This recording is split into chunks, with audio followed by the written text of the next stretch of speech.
오늘 본문인 마가복음 12장에 보면 가장 중요하고 큰 계명에 대한 스토리가 기록되어 있습니다. 율법학자들 가운데 한 사람이 등장합니다. 예수님께서 그 율법학자와 나눈 대화의 핵심이 가장 큰 계명에 관한 것입니다. 예수님과 율법학자 사이의 대화 내용은 이렇습니다. 먼저 율법학자가 예수님께 묻습니다. 모든 계명 가운데서 가장 으뜸이 되는 것은 어느 것입니까? 이 질문에 예수님께서 대답하십니다. 첫째는 이것이다. 이스라엘아 들으라. 우리 하나님이신 주님은 오직 한 분이신 주님이시다. 내 마음을 다하고 내 목숨을 다하고 내 뜻을 다하고 내 힘을 다하여 너의 하나님이신 주님을 사랑하여라. 둘째는 이것이다. 내 이웃을 내 몸같이 사랑하여라. 이 계명보다 더 큰 계명은 없다라고 말씀하셨습니다. 그러자 그 율법학자가 예수님께 다시 말합니다. 선생님, 옳은 말씀입니다. 하나님은 한 분이시요 그 밖에 다른 이는 없다고 하신 그 말씀은 옳습니다. 또 마음을 다하고 지혜를 다하고 힘을 다하여 하나님을 사랑하는 것과 이웃을 자기 몸같이 사랑하는 것이 모든 번제와 희생제보다 더 낫습니다. 그 율법학자의 대답에 예수님께서 마지막으로 말씀하십니다. 너는 하나님의 나라에서 멀리 있지 않다. 아멘. 그런데 이 말씀을 읽을 때 읽는 사람마다 의문이 들거나 드는 생각이 좀 다를 수 있습니다. 그래서 저는 오늘 두 가지를 중심으로 말씀을 전하려고 합니다. 하나는 우리가 지금 읽고 있는 이 성경에 대한 이야기, 바로 성경의 권위, 성경의 형성 과정 이야기이고, 다른 하나는 오늘 본문이 우리에게 주는 교훈입니다. 먼저 성경에 대한 이야기를 한번 해보겠습니다. 우리가 복음서를 읽을 때 한 사건이나 상황을 두고 사복음서가 조금씩 다르게 기록하고 있다는 점입니다. 그것은 복음의 다양성 때문입니다. 그리스도교에서 중요한 가치 중에 하나가 바로 다양성 속에 일치가 있다는 사실입니다. 창세기부터 요한계시록까지 기록 연대만 봐도 무려 1000년이 훨씬 넘습니다. 성경의 첫 저자인 모세는 주전 14세기의 인물이고 마지막 저자인 사도 요한은 주후 1세기의 인물이니까 주전 14세기로부터 주후 1세기까지 무려 1500년간의 시공간의 차이가 있습니다. 1500년의 시공간의 차이뿐만 아니라 기록한 장소나 기록한 사람도 다릅니다. 그래서 어떨 때는 그리스도교의 성지라고 불리는 팔레스타인 지역에서 기록되기도 하고 남유다가 멸망하고 바벨로니아 포로로 잡혀가 그곳에서 기록되기도 했습니다. 신약시대에는 말이죠. 사도 바울이 선교지에서 기록하거나 심지어 밤모라는 섬에 투옥됐을 때 기록되어지기도 했습니다. 대륙에서 섬까지 그 장소가 다양했죠.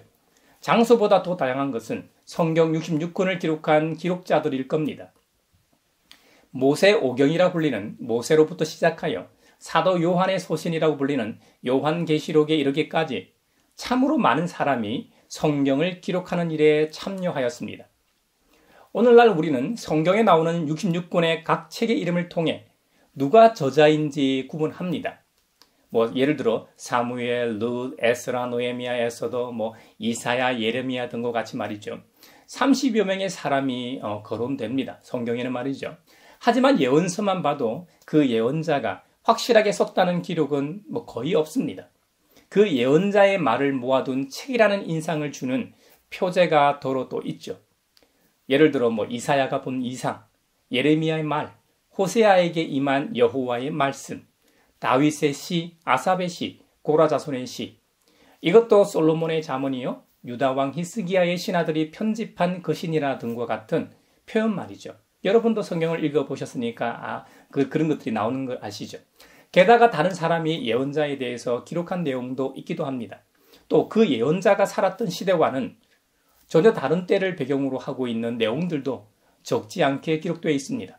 그렇기 때문에 우리는 성경을 읽을 때 이런 의문이 들 수 있습니다. 예언자가 선포한 말씀은 예언자 자신이 기록했는가? 아니면 다른 사람이 기록하진 않았는가? 다른 사람이 기록했다면 예언자가 불러준 대로 기록했는가? 아니면 들은 기억을 되살려서 기록했는가?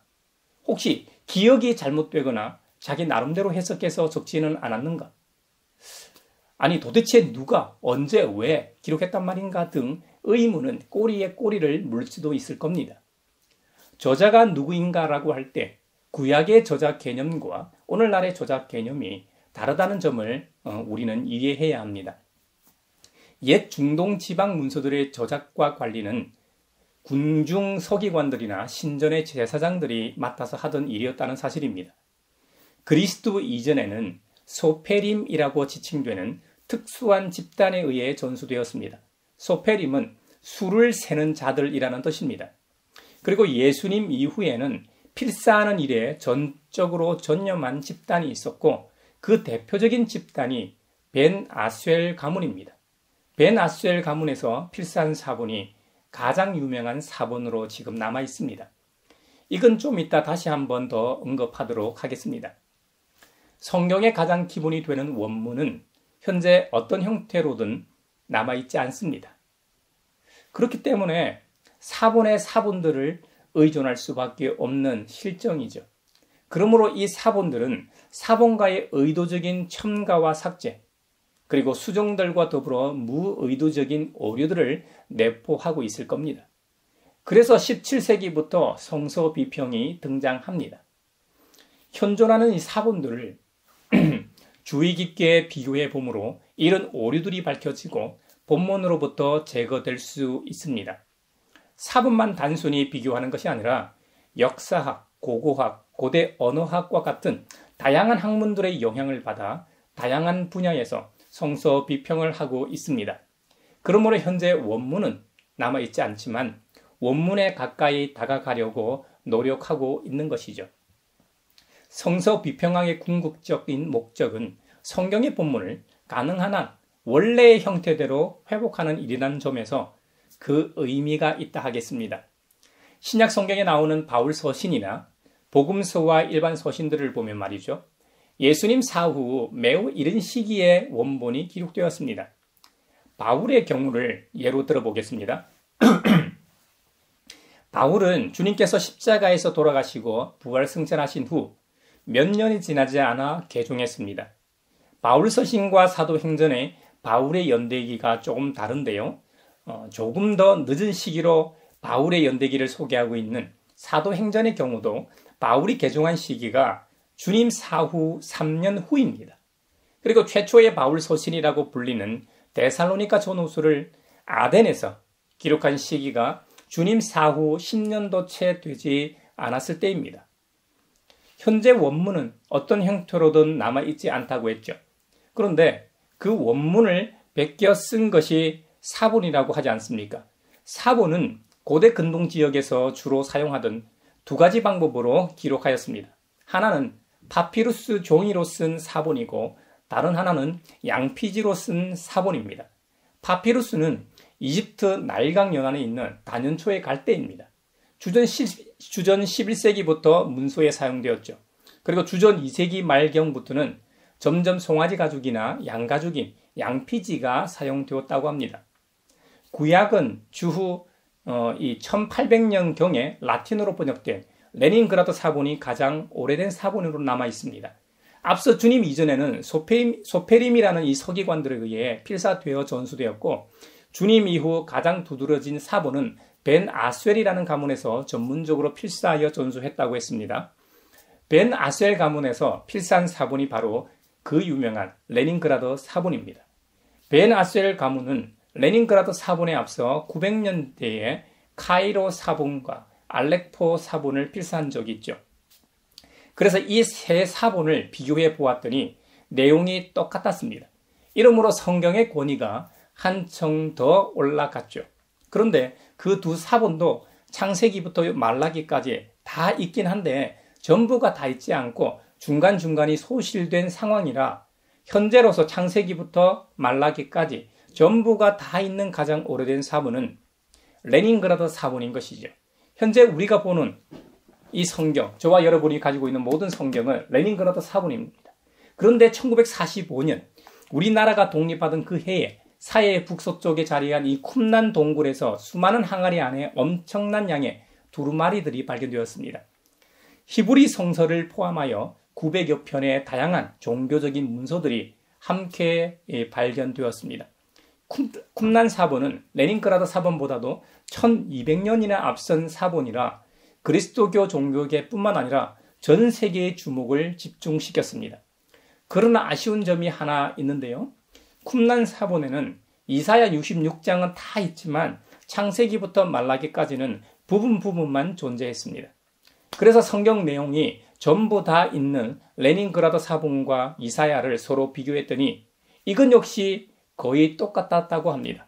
결국 예수님 이전의 구약 성경 이야기로부터 레닌그라드 사본까지 1000년 이상의 간극이 있지만 쿰란 사본의 발견으로 말미암아 구약 성경의 권위가 더 확실하고 견고하게 되었던 것이죠. 신약의 파피루스 사본은 3, 4세기의 것으로 100개 넘게 현재 발견되었습니다. 파피루스에 비해 내구성이 좋은 양피지로 쓴 사본도 4, 5세기부터 300개가 넘게 발견되었습니다. 또 놀라운 사실 하나는 그리스도교가 여러 곳으로 전파 확장되면서 각 나라 말로 번역하게 되었다는 점입니다. 가장 빠른 시기의 번역본인 시리아 역본이 주후 170년경에 기록되었고 그 이후로 라틴어로 번역되어 전 유럽으로 이게 사용되었습니다. 또 초대교회 교부들이라고 불리는 분들은 자신의 설교나 논문집이나 이 주석을 통해 성경 본문들을 인용하고 있는데요.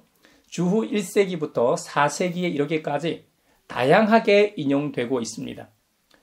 교부들이 사용했던 본문들은 보다 초기의 성경 본문들의 형태를 보여주고 있습니다. 그래서 잃어버린 원문을 찾아가는데 큰 도움을 주고 있다고 합니다.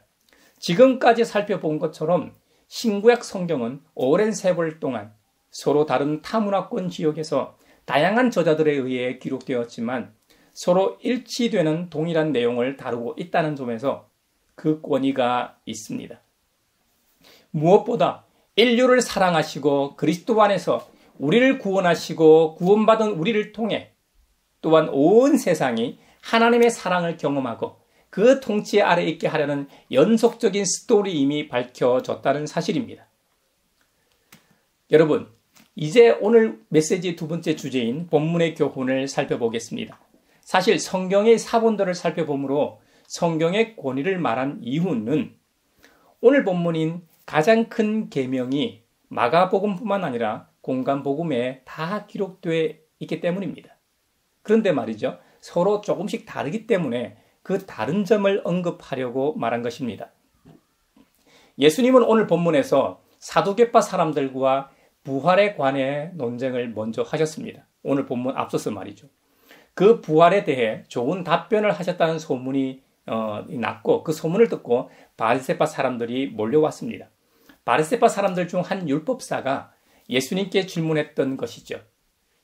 근데 공간복음을 비교해보면 마태는 유대적 관점에서 쓴 책이기 때문에 질문한 율법사가 예수님을 시험하려고 질문을 했다고 기록했습니다. 누가는 의사로서 과학자였기 때문에 그 상황을 분석적으로 본 것 같아요. 그래서 데오빌로나 이방 성도들을 대상으로 기록했음에도 불구하고 율법학자가 예수님을 시험하려는 의도였다고 보았습니다. 그래서 그렇게 기록했죠. 또 누가의 경우 선한 사마리아인 기사의 도입 부분으로 기록하고 있어 본서와 초점이 좀 다른 점도 특이점이라고 할 수 있습니다. 반면에 오늘 본문인 마가는 예수님께서 대답 잘하시는 줄을 알고 질문했다는 겁니다. 이것은 마태나 누가와 비교해서 예수님께 뭔가 배우고자 하는 종교 지도자를 보여줍니다. 마태, 마가는 가장 큰 계명에 대해 묻는 데 반해 누가는 영생에 대해 또한 묻습니다.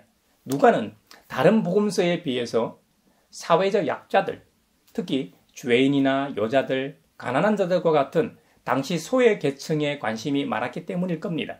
누구보다도 그들에게 구원이 절실했기 때문이죠. 마태, 마가는 주님께서 가장 큰 계명에 대해 말씀을 해 주십니다.